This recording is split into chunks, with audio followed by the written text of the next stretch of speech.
We've done the breakdown for the Tyranids. We've done the breakdown for the Marines. We've had a look through all the trailer and everything. So I thought we'd have a quick chat. I've got my cup of tea. Well, the last little bit of my cup of tea. And I thought we'd talk about the rules a little bit. So, the rules for 10th edition. They haven't said anything really. We've got a few little tidbits to work around, and I don't want to stray away from the mantra that they've been kind of setting in stone, which is that the game is they've been trying to streamline the game, so it's been streamlined, and the mantra is that it's going to be simplified, simplicity, not simple. So it still wants to have a little bit of nuance to it, which is great. And one of the best games that you can have are those games which are easy to pick up, very, very easy to kind of work out, learn the mechanics and everything, but very difficult to master. Perfect example is chess. Chess is so easy to kind of learn. I've done this before and I got it wrong last time. You have 6 different pieces, and they all have different rules, and you can move them. The one good thing about chess is one of the reasons why I like Blood Bowl is because it's in a confined space, so you can only move in a confined space. 40k extrapolated up upon that, you can move millimeters and millimeters and millimeters, so no game is ever the same. But there's some things that they're clearly trying to make a little bit more simple. So if we have a look at the article that came along with the reveal, so they say they've got improvements everywhere in the turn structure, army selection, morale, terrain, missions, blah blah blah, everything like that. So one of the things that they said in there as well was that the psychic phase is gone. They didn't want, and that was an interesting one as well, on why they said why that had gone as well. They said that some armies, Necrons, yay! So some armies don't interact in the psychic phase. So whenever you get to the psychic phase, the Necron player just kind of sits back and says, "Yeah, okay, go on, do whatever you want." And they want to move away from those kind of dead spots in games where the opposition, your opponent, or one player at least, just isn't taking part, which was really, really cool. I like that idea, obviously, because the you go, I go, particularly in 40k when you're moving around a very large army, the you go, I go ends up with, I mean, I've known some people have a game and for the first 2 hours they haven't moved a model because they've lost the first turn, and the opposition has been moving 200 orcs for 2 hours and you don't get a game. So that's a really, really good thing. And that also bleeds into, we can just bring up this picture as well. Actually, we can just scroll down. Is it that one? It is this one. So they've been narrowing everything down onto the data cards, which is great. So they've rewritten every single data card in 40k, which is good. So that's going to be interesting. Will they make the obelisk good again? Let's find out. Hashtag make the obelisk great again. The The data cards are really interesting, and in terms, there's loads of stuff that we can talk about on here, but I wanted to pick on the abilities first. So the abilities, let me just get that in the middle, there we go. So the abilities over here, and this ties in a little bit with what they were saying about the psychic phase, and also the stratagems as well. They said they've picked out only a select few stratagems, so I think it's the word the number that was flying around was 6. So there's going to be 6 stratagems per army type, I think. So the sub-faction. So if you pick a sub-faction, there's going to be 6 stratagems within that sub-faction. So you make that decision at the beginning of the game, or before the game. Sorry, you pick your sub-faction at the beginning of the game. And that sub-faction narrows it down and says, here you go, these are all the rules that you need, which is great. So the sub-faction narrows down what you need on the game, on the board, sorry. But the abilities in here, there's so much to talk about. It's so cool, so cool. This is the one bit in here that got me excited, and then if you can combine that with all the things that they've been saying as well, it makes me very, very excited. So I'm going to read this one out. This is Termagant's Skulking Horrors. Once per turn, when an enemy unit ends a normal advance or fallback move within 9 inches of this unit, if it's not in combat, then you can move 6 inches, d6 inches, which is a reactionary ability.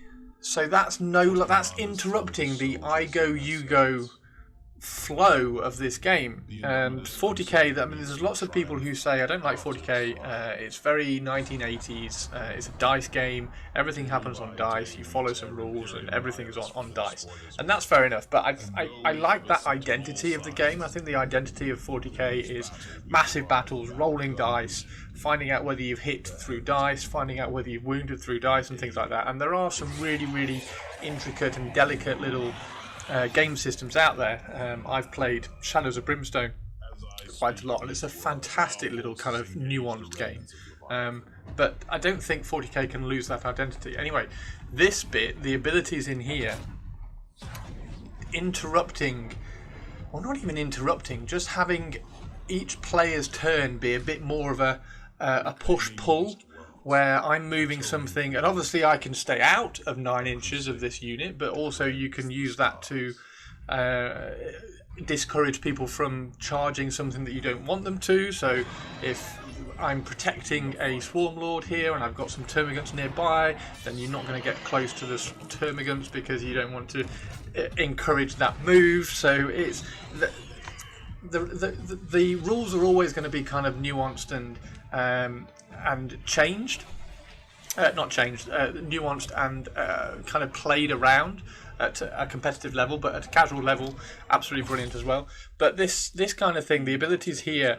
So imagine you're trying to charge that Swarm Lord, but you can't.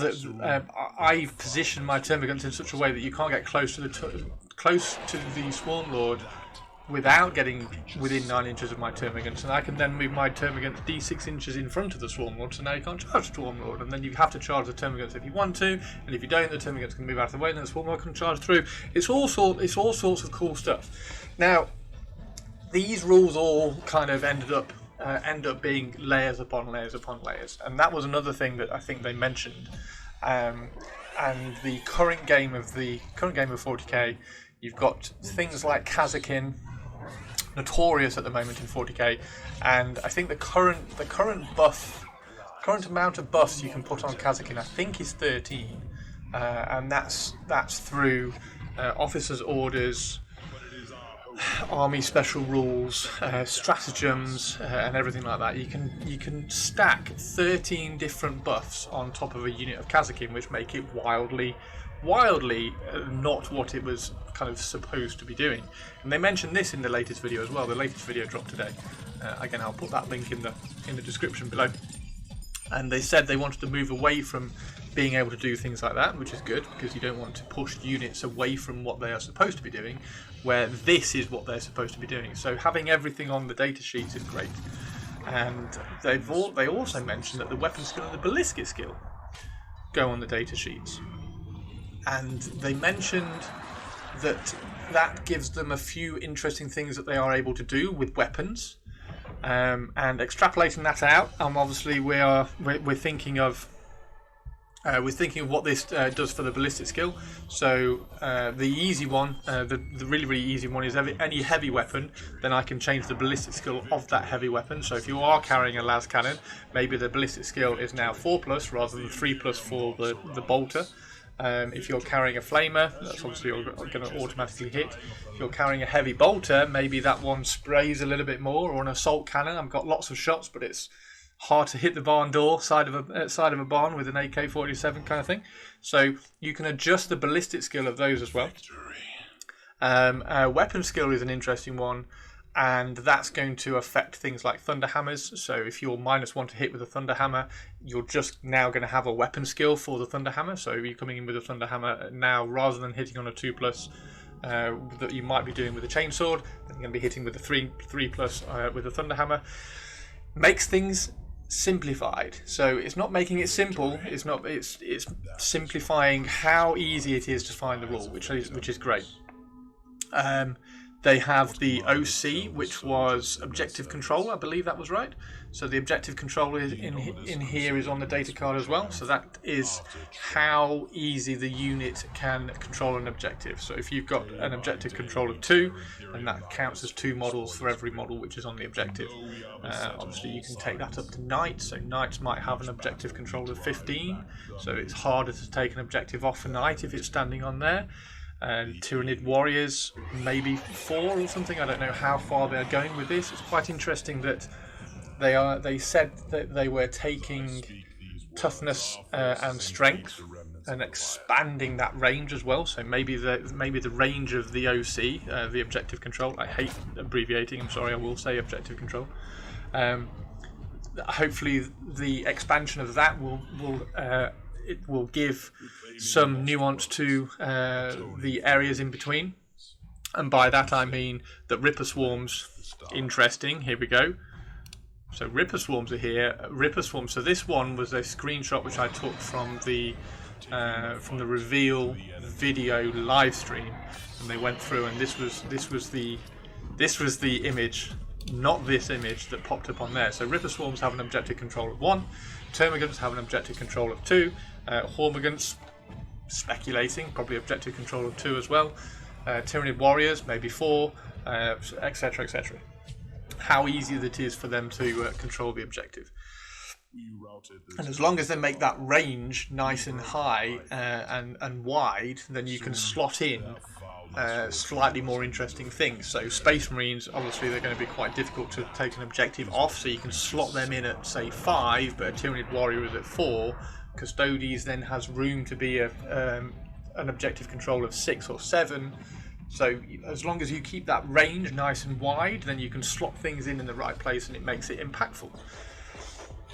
Now, one of the things that they were saying is the psychic phase is gone. I really apologise. I am kind of jumping around. Hope this is all okay. The psychic phase is gone, so that's now being put into the data card. So it's an ability on the data card, and I would imagine it would say something like after this unit has moved, it can do X. After this unit has shot, it can do X. They were talking about in today's video. They were talking about having a psychic weapon, a force axe or a force shield, and obviously in the trailer you've got that Terminator coming down with a force axe. So maybe in combat he can do some kind of psychic thing. Now that's interesting. I hope they don't put too many restrictions on the abilities, so I hope the librarians have 2 abilities that they can do, 2 kind of psychic things that they can do. But if you think about it, the psychic tree that we used to have in 9th and 8th and probably 7th as well, I didn't play 7th, I'm sorry, the psychic tree that you had generally it had 6 psychic powers, and you would generally pick the best one and you would never use the other 5. Now why should that best psychic power be effectively the same number of points as the lesser psychic power? Because you buy the librarian, which is X number of points, and he has the best psychic power. If you had the same librarian and you took a worse psychic power, it's still the same points. And what they can do here is if each librarian suddenly has a role, then you can adjust the points for each librarian based on what power he has. So the really good power, in inverted commas, will be a more expensive librarian. So they've suddenly, by doing this and putting everything on the cards and attaching it to a unit, they've suddenly they have suddenly made everything manageable and relatable, and you can kind of change all the points along the way. And the same with the ballistic skill as well. So the ballistic skill attached on here, if a weapon is particularly strong, you've now got more ways that you can manipulate it. Victory. You can change the points of it, you can change the points of the thing that's carrying, or you can change the ballistic skill. So you've got all sorts of different levels of tweaking, which is really, really good. Obviously the points are free. Obviously all these rules and all the points are going to be free, which is great. I don't think anybody's discounting that. There's been lots of people who are kind of leaning into that and going, yep, absolutely brilliant, I should have done this years ago. Probably, but it's great. We really, really like it. The codexes, there's still going to be codexes. I'm really excited about them still being codexes. I love all the lore. I love having a book to read, sort of thing. It'll be interesting to know how much they change in terms of what's on the data card, because they said that these data cards are going to be purchasable as well, so you can buy the data card. I love having data cards. I play Lord of the Rings. I've got all the data cards for my Lord of the Rings models as well. You've just got to kind of keep on track with the FAQs and things.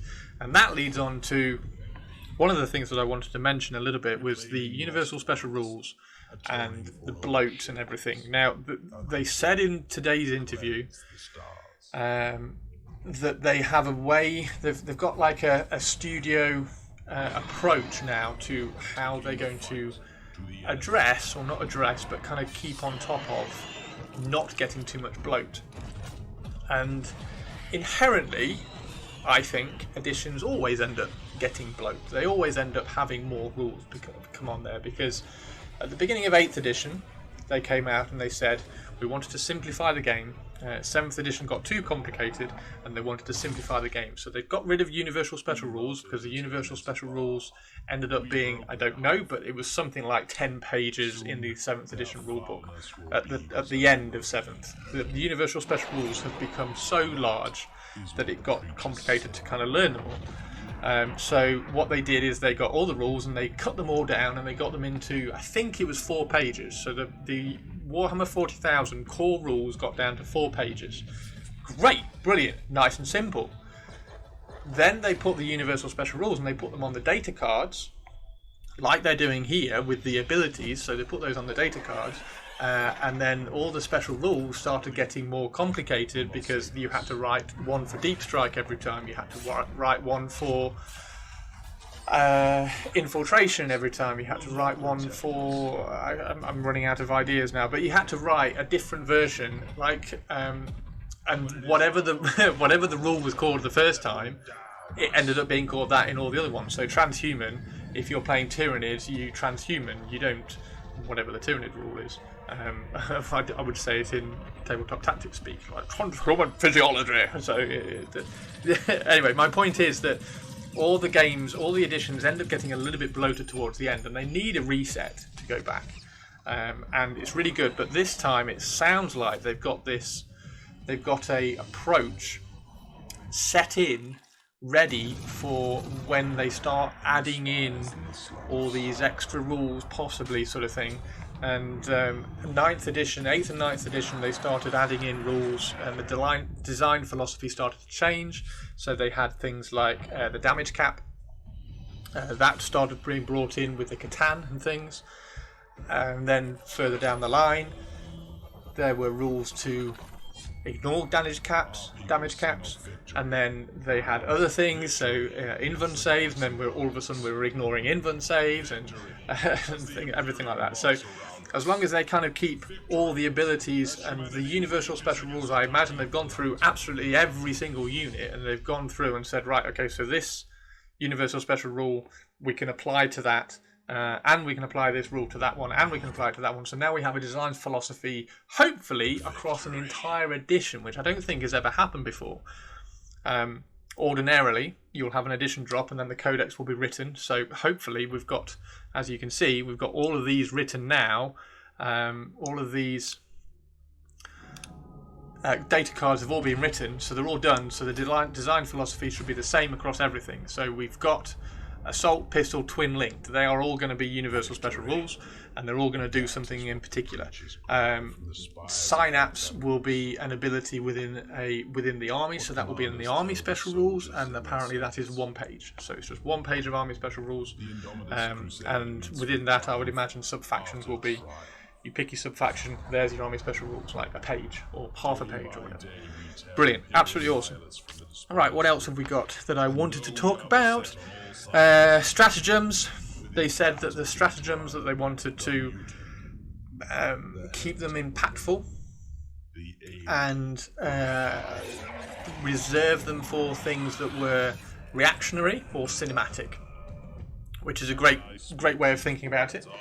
The strats at the moment are like transhuman physiology is always a little bit of a weird one anyway. All of a sudden that unit can't be hurt as much. Like that feels like a unit ability rather than a commander is telling you not to be hurt as much. So anyway, things like that. So that they are bringing in reactions and cinematic moments for the stratagems. So the reactions for the stratagems might be something like the runaway stratagem when you get charged. So I think it's the Taraxi for the Abmech. Things like that. If you charge them, then you can run away. Maybe that will be a stratagem that applies to an army. I don't think. Remember, we're trying to be simplified, not simple. I don't think they're going to do stratagems which apply to particular units, because if they did that, then that should be an ability. So I think they will do stratagems which apply to the army, and then you can pick and choose when to use them. And I think they said the number was flying around was 6. You're going to have six stratagems that you're going to be able to make use of. Remember the World Eaters Codex when that came out? There weren't very many stratagems in there. Really, really good.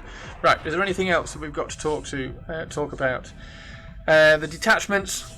Detachments are going to be limited. Now, we don't know how they're going to work the force organisation, whether that's going to stay the same with the troops, fast attack, elites, heavy support, because they did bring in the words of battle line.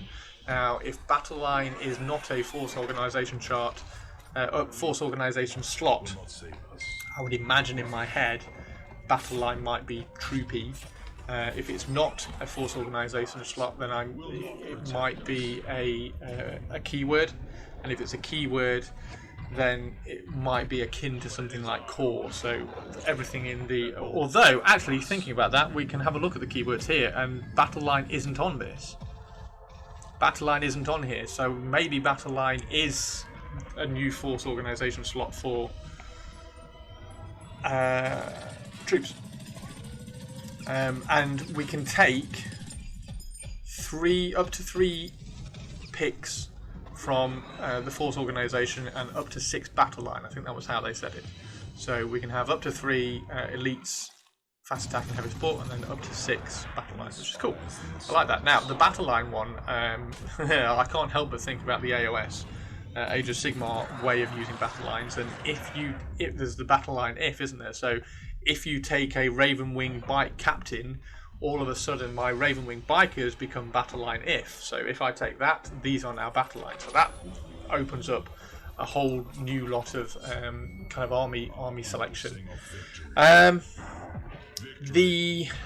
Yeah, they said that everything, when they were redesigning all these cards, they said that they wanted everything to have a role, which was cool. They wanted everything to be able to do something and have a role. Now, it'd be interesting to know what kind of role they wanted these ones to have, whether these are swarmy board control, or whether these are actually doing some damage with their ballistic skill. And I really, really, really want to talk about strength and toughness, because they mentioned strength and toughness, and they said, and I can't find it, and I've been going back through watching videos in preparation for this video, and I was trying to find, to be fair, I probably should have just watched the Twitch stream, because it was on the Twitch stream they said it. They said they've expanded the toughness and strength for the same idea that I was talking about with the objective control. If you expand that and have an objective control ranking that's wide enough, then you can slot things in at the appropriate levels. So they've expanded the strength and toughness.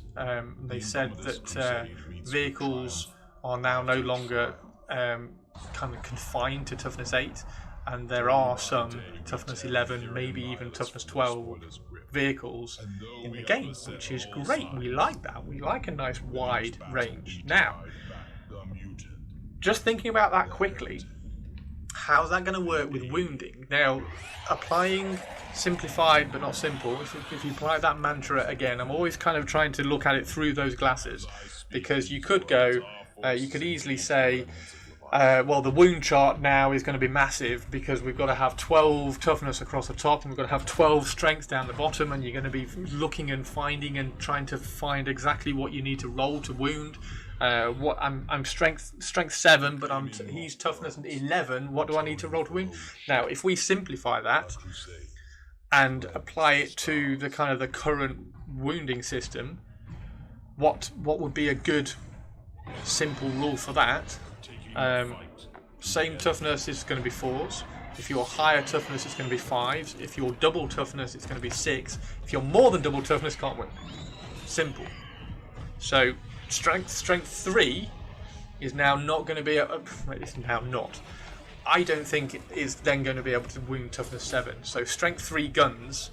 So las guns, you can't imagine a las gun bringing down a knight. You can't imagine a las gun really bringing down anything of like strong toughness. If you imagine a Doomside is toughness 7 at the moment, so it's not going to bring down a Doomside like pew pew pew pew pew. It's just like it's flashlights. It's the flashlight of the 41st millennium. Everybody knows that. Takes piss out of them. So I think it will be equal toughness is wounding on a 4. Higher toughness, you're wounding on a 5. If you're double toughness, you're wounding on a 6. After that, you can't. So the interesting one is when they said, and I'm sure they said this, they didn't want you to just take strength 8 weapons and be able to do everything. And that makes sense if you think about wounding up. But what about wounding down? So now you can't take. Although, having thought about that, if they're increasing the range, then obviously a Dark Lance and a Blaster might be different strengths now. So a Dark Lance might be strength 10 and a Blaster might be strength 7. So you've got that little bit more range and flexibility. The interesting one is, what do they do on the wounding down? Because if you are double strength than the toughness, do you still wound on 2s, or are we extending that a little bit and making it harder to wound the lower toughness models as well with a higher strength? That's where it gets a little bit tricky.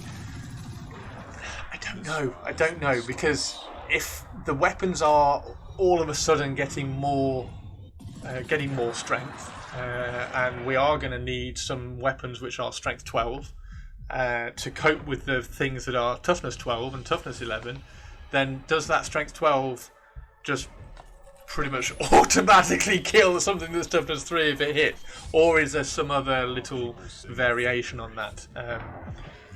I don't know. Do tanks or weapons, there's an interesting thought, do weapons have a, this can only target a tank? Because if this targets a Termagant, it's completely pointless. So can you imagine the Tau railgun shooting a Termagant? Maybe that doesn't. Maybe on this data card here it says Tau railgun, blah blah blah, can only shoot things of toughness 7 or above.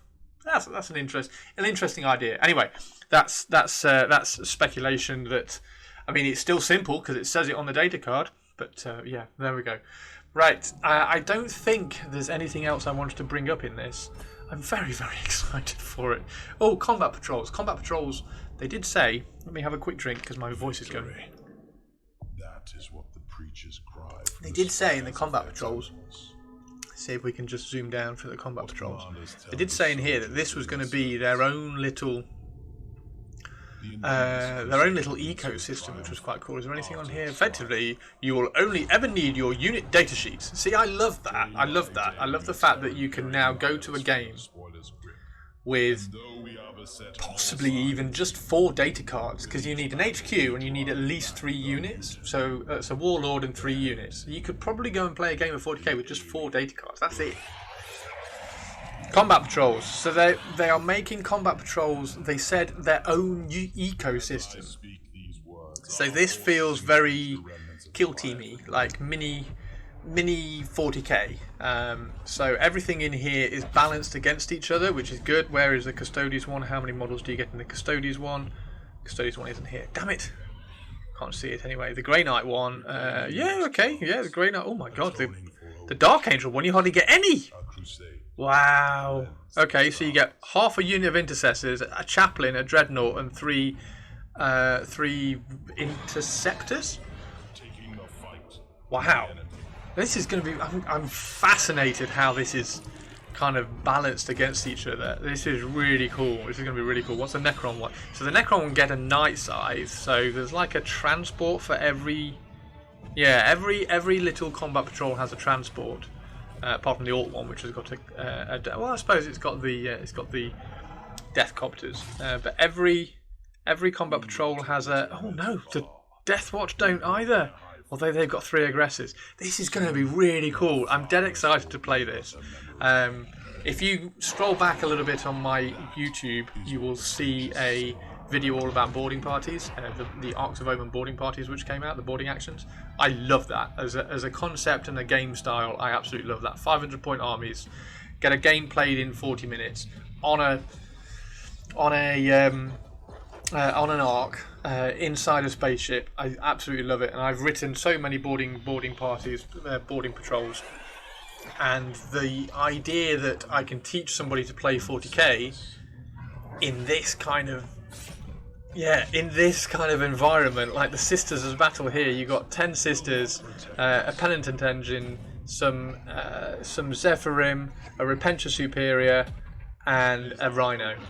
Love it. Versus the Necron. So I've got 3 Tomb Blades. I've got 30,000 points at Necron, so I'm fine on Necrons. I don't need to buy the boarding patrol, but I just need to make sure that I have everything in here. I do have everything in here. I don't know why I was even checking, but that just sounds really, really cool. Can you please do we think we're going to get an inquisitorial boarding party at any time? Please. It would be so cool. Right.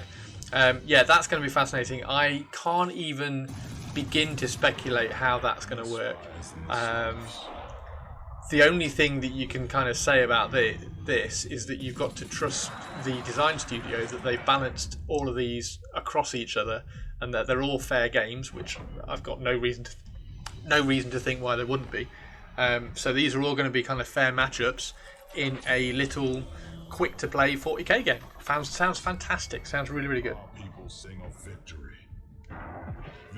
Absolutely brilliant. I'm excited. Right. Anyway, I've been rambling on for probably a little bit too long. Thank you very, very much for getting towards the end of this video. Please keep an eye on my YouTube channel for anything coming up soon. Drop me a like and a subscribe, and if you could share this out to your friends as well and just kind of get some conversation going, because I think this kind of conversation, this sort of speculative, I wonder whether they will do that, maybe this is how they're going to do this, like the positive balance that they can get from doing where are we, from changing to this and having this interrupting kind of flow of the game, so it's not just you go and I go and make a cup of tea and then come back and remove all my models. So I've actually got some interaction in my opponent's turn, and then I've got to think about the interaction that my opponent has in my turn and try and either minimise that or minimise the effect it might have on my game. Sounds fantastic. I love it. Absolutely brilliant. And I'm excited to see how many universal special rules there are. I hope there's not too many, because like I was saying, at the end of 7th edition, I think the USRs, the Universal Special Rules, were getting slightly long. Now, one thing we can kind of talk about on this is that there are two versions of Termagants. Maybe, so this one is from the Twitch video, so maybe this was before the... maybe this one was before the data cards were finalised, or I was thinking about this as well. Maybe this is the data card that you use if you pick a certain subfaction of the Tyranids. So maybe this one is actually, let's have it. So Infantry Great Devourer Termagants, Infantry Great Devourer Endless Multitude Termagants. So it doesn't like suggest that there's a subfaction in there, but so. Maybe that is a subfaction. If you take that subfaction, then you can add a unit of Ripper Swarms to the Termagants, and then they can have, each time a unit is targeted by an attack, if it contains Ripper Swarms, that attack must be allocated to that model, so you have to kill the Ripper Swarms first. Interesting. Anyway, I am waffling again. I'm very, very sorry. So I'm going to leave you with the trailer, yeah, thank you very, very much. I will catch you on Twitch, I am sure. Drop me a follow on Instagram and Twitter. Everything is at Chris Frossin. I'm actually going to do a Twitch stream very, very shortly where I'm going to be making my Golden Demon, the plinth for my Golden Demon entry. So I will hopefully see you in that, and I will catch you all later. Thank you very much, everybody. Take care. Have a fantastic week. And 10th edition. Give us more details. So excited. So excited. I've got to get my Necrons ready for it. Right, take care, everybody. Thank you very much. Bye-bye. Will not save us.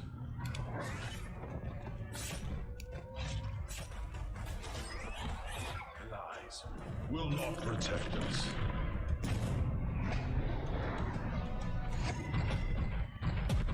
But it is our hope. hope that will damn us.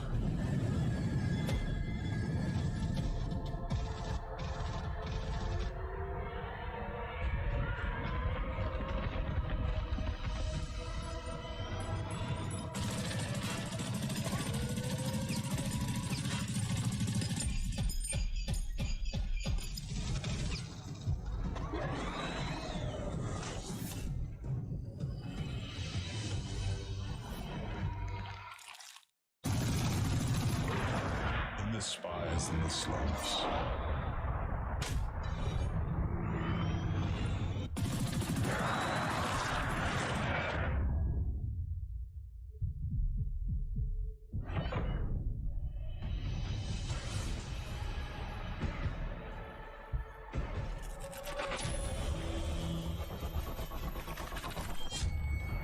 Our people sing of victory.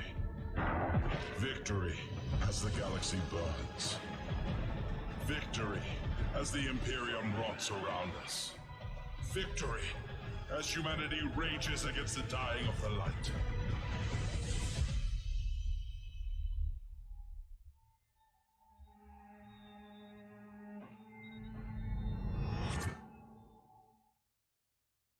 Victory.